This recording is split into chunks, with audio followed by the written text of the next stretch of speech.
my schedule. So we're actually on day 8 today. Today is Wednesday, May 6th. And for day 8, we're going to go over radical equations, quadratic equations, and rational equations with an emphasis on the radical and rationals.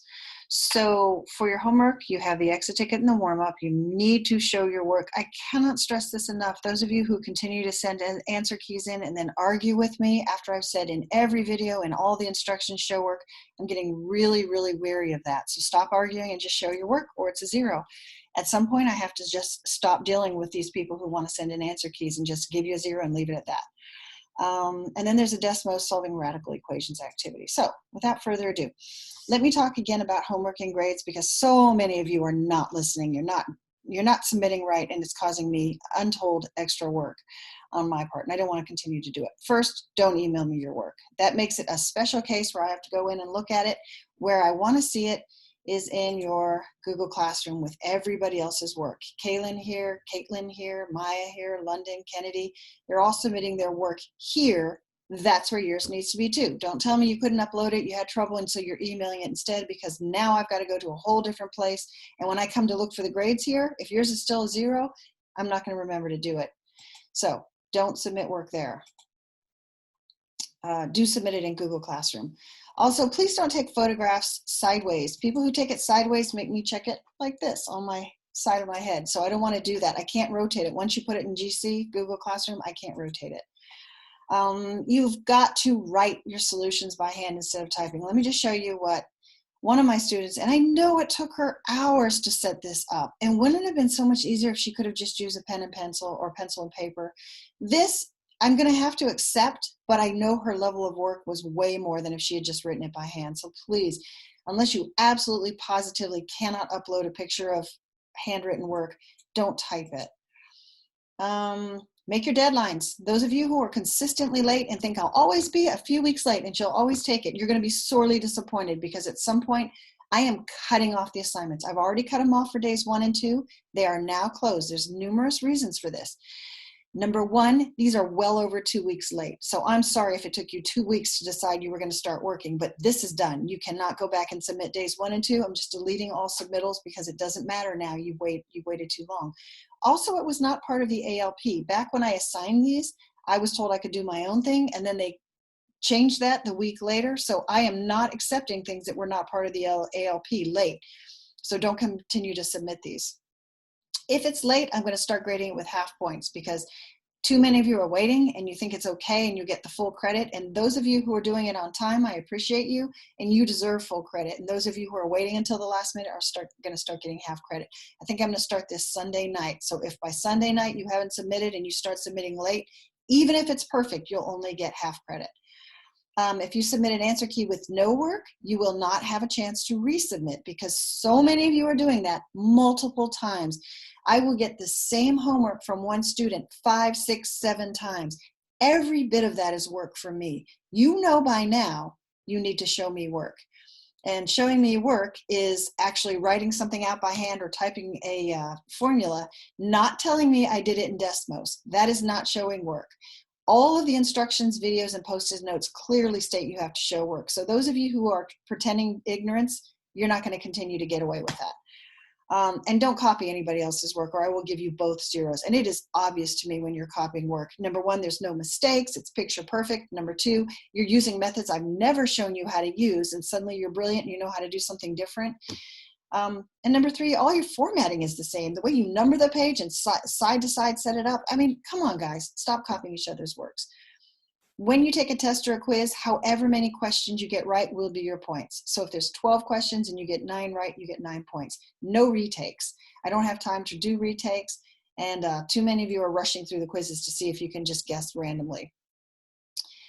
Technology number is here. A lot of you have called it. I keep posting it because I know many of you have Chromebook issues that I cannot fix, so call the hotline if you need to. This is perfect work. She labeled it day 6 exit ticket, she numbered it, and she showed me all of her steps, including factor trees. God bless you, Alyssa. This is perfect. This is what I want to see. And then she even did a factor box when she had a quadratic. Many of you are not doing these. You're trying to guess or show me some grouping method that I've never taught. This one is sideways and blurry. It's a little hard to read the top of this. I can read the bottom better. This is what I mean by an answer key with no work. If you just copy the assignment and randomly circle letters and say, I did my work, Miss Y, I'm going to say, no, you didn't. And I'm not going to let you keep submitting it. So stop giving me those. This is typed work versus handwritten work. This was a lot of work. I wish that this person had done it differently because it must have taken her forever to set this up, and it's hard for me to read. I cannot figure out what 1/3 multiply means. Square root, I don't know what's under the square root. It's a mess. Please don't type your work anymore. You guys know better. That's a total mess to me. Okay, so radical equations. We isolate first, raise to the index, solve, and check. So this is the radical equation, and it has something outside of the radical. To isolate this, I need to move this 5 over, so this -5 becomes +5 on this side. Done. Step 1, isolate. Step 2, raise to the index. Well, a square root has a 2 index, so that means I have to square both sides of the equation. I squared it here, I squared it here. That's the raise to the index. 3, solve and check. So now I've got, once you square a square root, the square root and the squared go away and you get 3x + 1. And I solved that and I got x is 8. And please don't forget to check your solutions by plugging it into the original equation. So 3 times 8 + 1 was 25. Square root of 25 is 5. 5 minus 5 is 0. Voila. I'll just pause on this one for a short while. It's a new example, but it's the exact same thing I did on the last page. Isolate, raise, solve, check.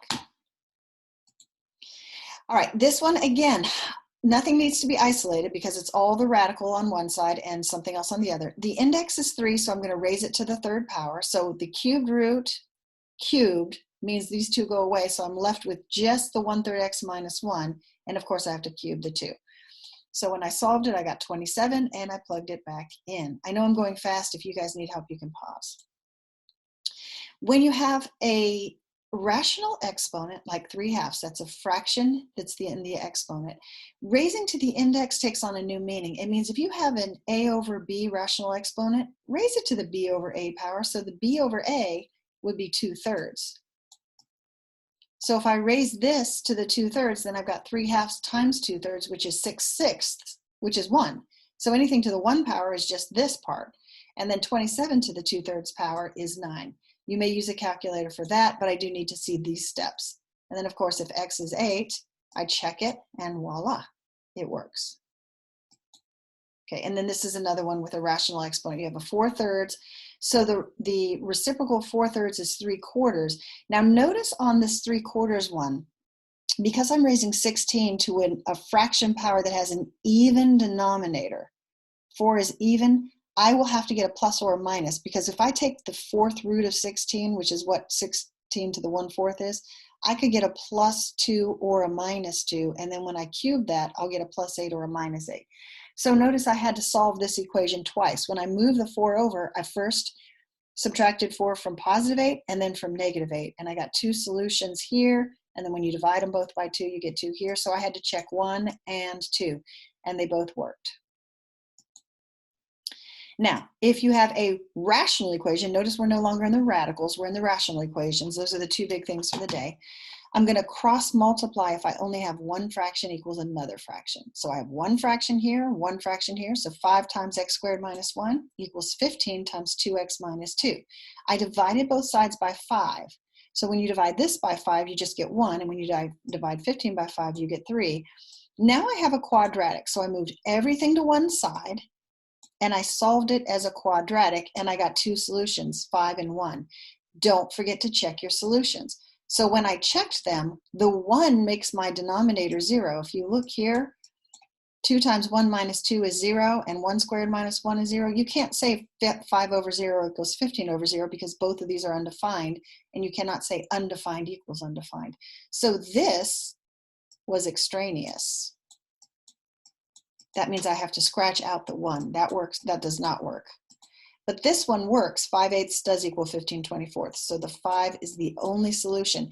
By the way, you'll notice I'm showing you how to solve these in Desmos, but I absolutely positively will not accept you telling me they were easy. I solved them all in Desmos.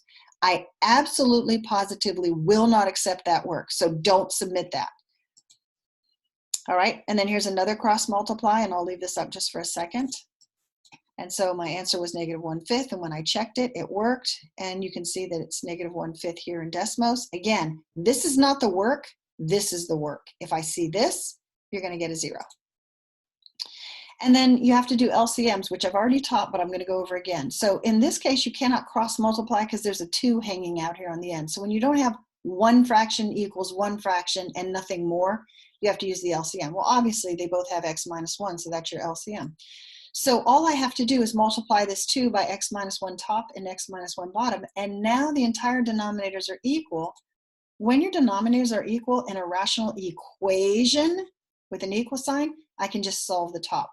4 equals 5 times 2x, 5 plus 2x, 2 times x minus 1.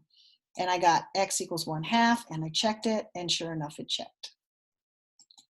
And then here's one more LCM. Now this time, you had to factor the x squared minus x, and you get x times x minus 1. So you can see this fraction has an x, this fraction has an x minus 1, and this fraction has both x and x minus 1. So your LCM is x times x minus 1. You have to make sure every one of these is contained in the LCM. So this fraction needs an x minus 1. So I multiply the 2 times the x minus 1 and the x times the x minus 1. And this fraction is missing the x. It only has the x minus 1. So I multiply the 6 times x and the bottom times x. But this fraction wasn't missing anything. It had the whole LCM. Now that the denominators match, I can scratch through them and just solve the top part, which is 2 times x minus 1 plus 6x equals 6. And when I solve that, I got x equals 1. I checked it, and look at that. When I checked it with 1, 1 minus 1 and 1 squared minus 1 both have 0 denominators, so that is extraneous. That solution does not work, and there is no other solution. Okay? So again, you have a warm-up and exit ticket, and I'm telling you what I want to see on these. I want to see an LCM kind of work here. I want you to cross-multiply on number 2 of the warm-up. This is the IRS method for radicals. Don't forget to check your answers. Again, you have another LCM on 1 on the exit ticket, and this is the IRS method for radicals on number 2 of the exit ticket. You may not say, I used Desmos, because all 5 of these could be done in a matter of seconds if you tell me you use Desmos, but I won't know if you could ever solve these by hand. So you have the warm-up, you have this Desmos activity on solving radical equations, and you have the exit ticket. You may use the Desmos activity to solve the equations, but for the warm-up and the exit ticket, if I don't see work, it's a 0. And I'm fast getting to the point where I won't continue to tell you to resubmit. If you submit the first time and it's wrong, that's going to be your grade. I am truly at my wit's end trying to get you guys to show work, and I can't continue to do this.